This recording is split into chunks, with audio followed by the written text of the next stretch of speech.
திரு Orissa Balakrishnan IAS.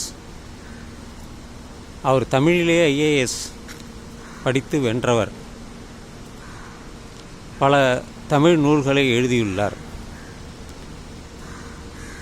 தமிழக அரசில் அவருக்கு ஒரு முக்கிய பங்கு உண்டு. அவர் பல ஆய்வுகளை மேற்கொண்டுள்ளார்.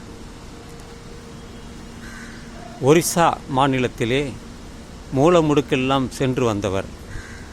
பல தமிழ் பெயர்கள் அங்கே இருப்பதாக அவர் அடிக்கடி சொல்வார். அது ஒரு புறம் இருக்கட்டும். அவருடைய ஆய்வின்படி அகத்தியர் என்று சொல்கிறோமே, குள்ளமாக இருப்பவர். பாடலெல்லாம் வந்திருக்கு. நடந்தாய் வாழி காவேரி, இதெல்லாம் சினிமாவில் வரக்கூடிய பாடல் தான். அதுபோல் அகத்தியர் ஒருத்தர் இல்லவே இல்லை. தொல்காப்பியர் இருந்திருக்கிறார், தொல்காப்பியம் இருக்கிறது. திருவள்ளுவர் இருந்தார், திருக்குறளை எழுதினார். இதுபோல இந்த அகத்தியர் யாரென்றே தெரியாது. அகத்தியம் என்ற ஒரு நூல் இருந்ததாகவும் சொல்வதுண்டு. ஆனால் உண்மையிலேயே அகத்தியர் என்று யாரும் இல்லை. அது ஒரு கற்பனை பாத்திரம்தான். அதாவது நிறைய கதைகள் உண்டு.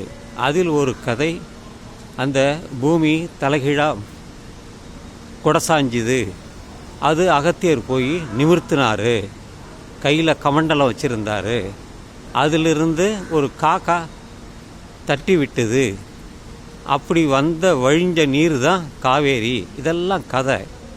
அதனால் நான் சொல்லலை, இது ஆய்வாளர் சொன்னது தான். சில விஷயங்களை நம்பித்தான் ஆகணும், இல்லை என்றால் ஆராய்ந்து புரிந்து கொள்ள வேண்டும். இது ஒரிசா பாலகிருஷ்ணன் அவர்கள், ஐஏஎஸ், தமிழிலேயே வென்றவர், பல நூல்களை எழுதியவர். இன்றளவும் பல